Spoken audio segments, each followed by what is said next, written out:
We've all been there, and still are at some point. We are enjoying life to the best of our capacities.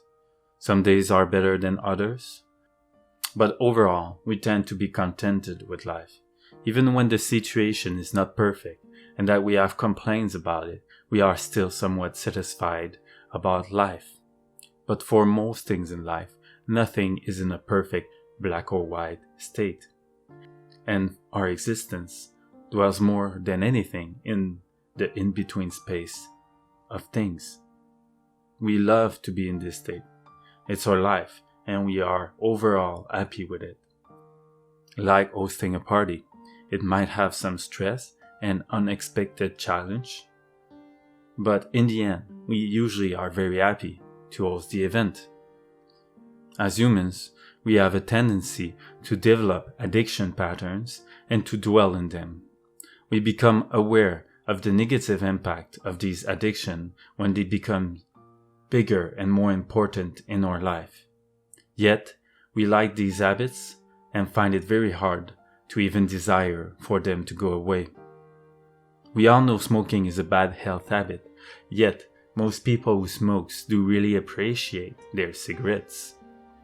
But in opposition to this, most of us would like to put more energy and time on project and part of our life that we value, like work, friendship, and family.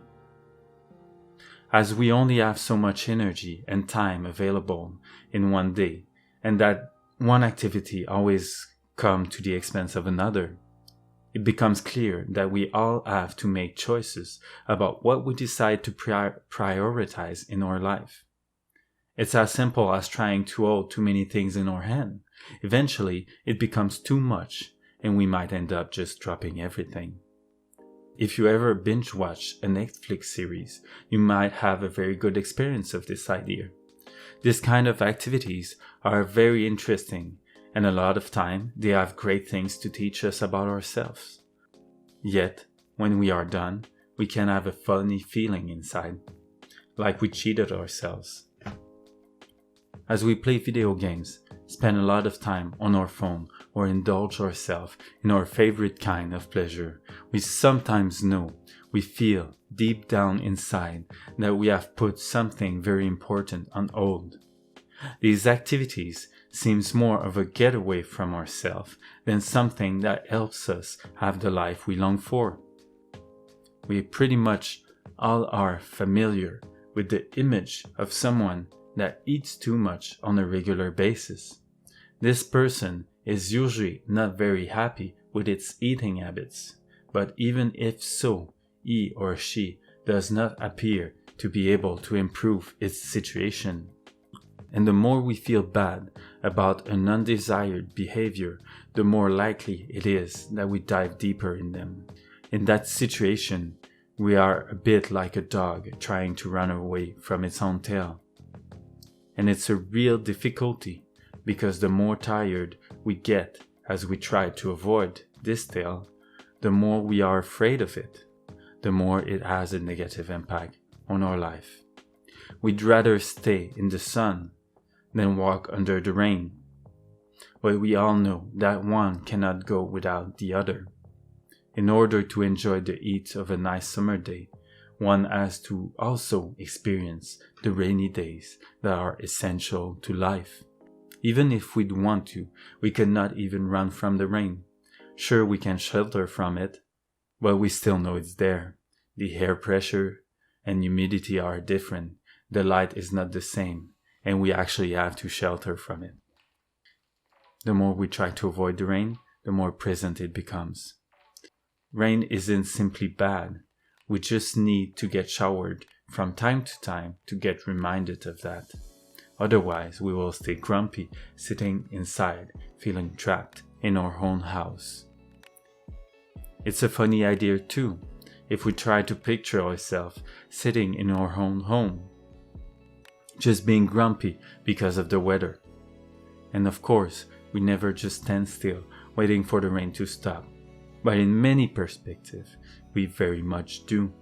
Our feeling keeps us there, waiting and reminiscing about how great it was when there was no rain. When we are finally tired of running away from our tails, when we decide that we had enough of this situation, that we want to get rid of these bad habits, we stop running away from our feelings of not being good enough and make that leap to go create a better life for ourselves. We know it's going to be hard and scary, but we are determined to improve our situation. And so we devise some kind of plan to get rid of our bad habits. Like planning to stop spending hours every week on our favorite social media. And the plan will be very different from one person to another. But it will always have this powerful desire to change in it. We have this urge to free ourselves from what is holding us back. Like this is the solution. We feel like this change is going to make things right. So we go on and stop doing what we can't stand to do anymore. And some people succeed very well at some extent for some time at keeping the addiction at bay. But it is a tremendously hard process for most of us, like something itching. If we don't scratch it, it starts itching even more until we cannot think of anything else. And if we do scratch it, the rashes become even worse. It can only work through very hard work and huge motivation because it feels like our whole being is at war with itself. Hard work indeed. And we don't really understand why it is so tough. Almost as if we were more defined by our addiction than by what we want our life to be. We feel like a slave to our own body, which makes us feel powerless to create the life we want and angry about ourselves. And the worst part is that all of these feelings makes us want to forget all of this endeavor by going back to our bad habits. After all, back then, at least we did not feel as if there was a full-on war happening inside of us. We ask ourselves, is it really worth all the pain and sacrifice? Once in a while, someone get on the other side of that veil. It might take 1 hour or 10 years of succeeding and relapsing, but at some point, with enough dedication and commitment, we succeed and get rid of our undesired habit. We feel more energized, empowered, and proud for having found the strength within us to reinvent our life, to do what we thought we could not. We conquered ourselves, the toughest of enemies, the one that we always believed could not be vanquished. We finally became master of our own life. We are no more pushed over by our desires to fade away. Even better, we are so through with the process that even if there might be a bit of nostalgia, we cannot even imagine going back to what used to be a part of our life.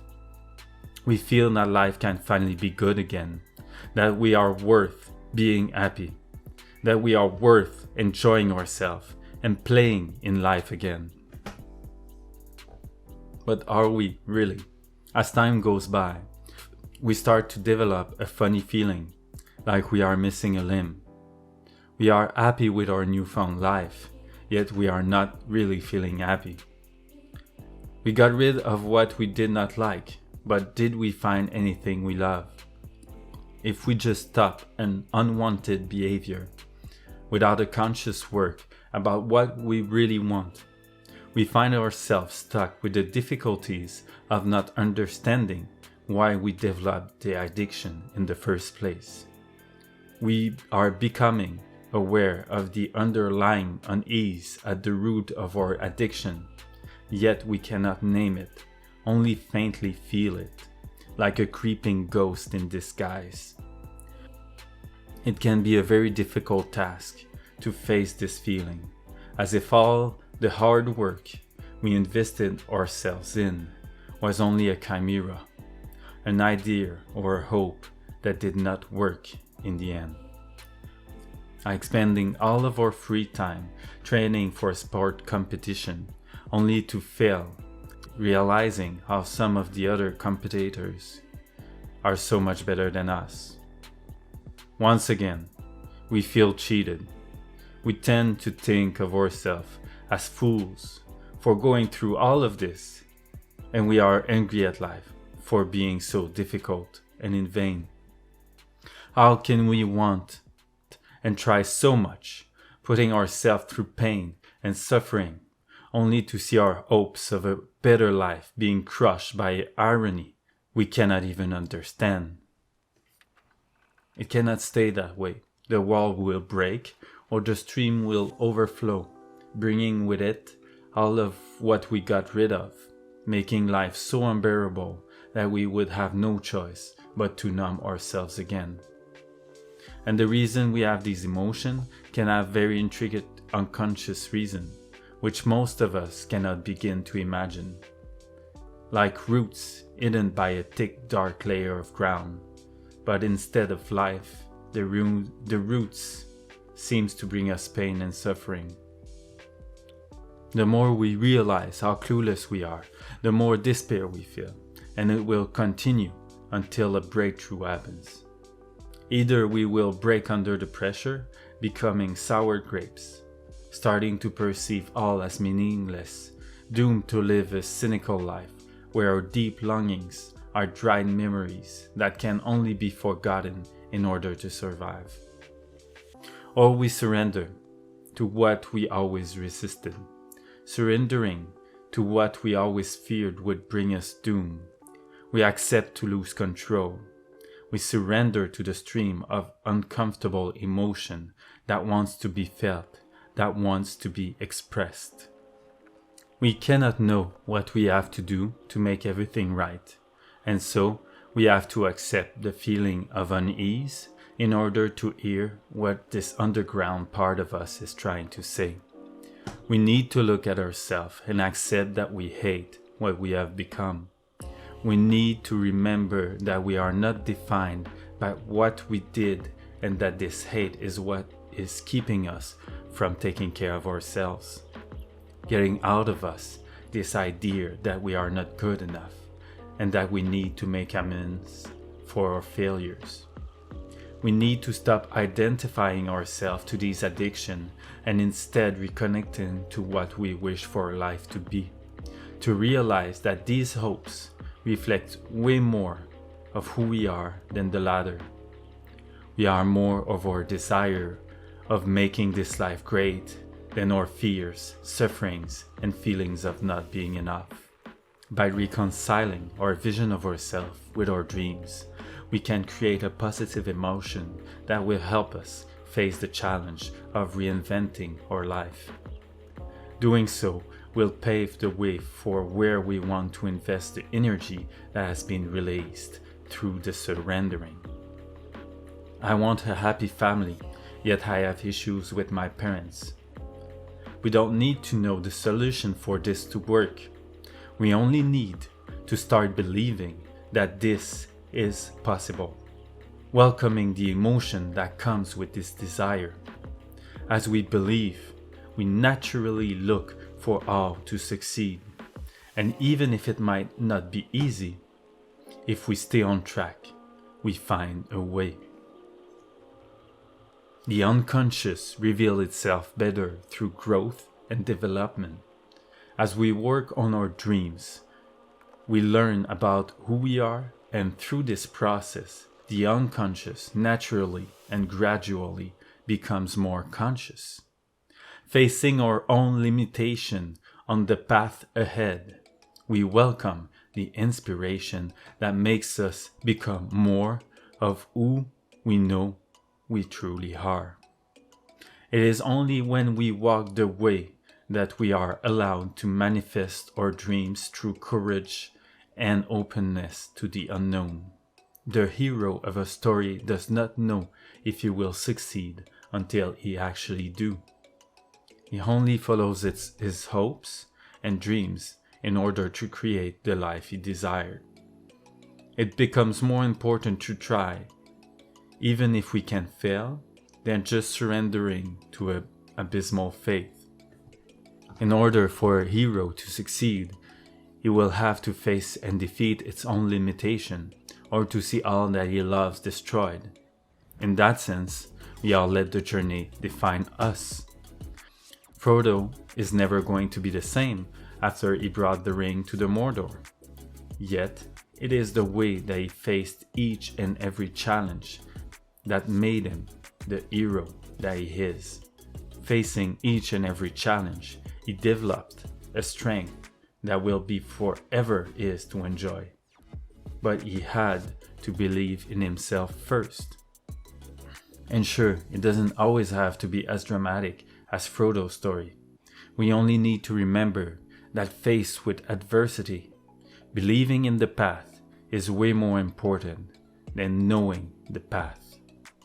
And so we finally arrive. We become less settled and more in a journey.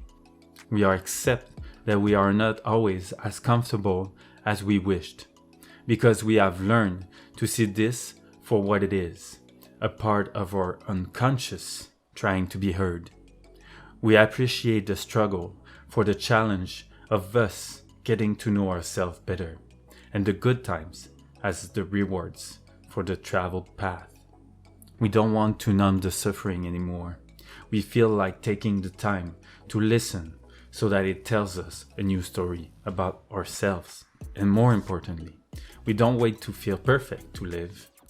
We live to discover how amazing life is, not fading away, but evermore building on.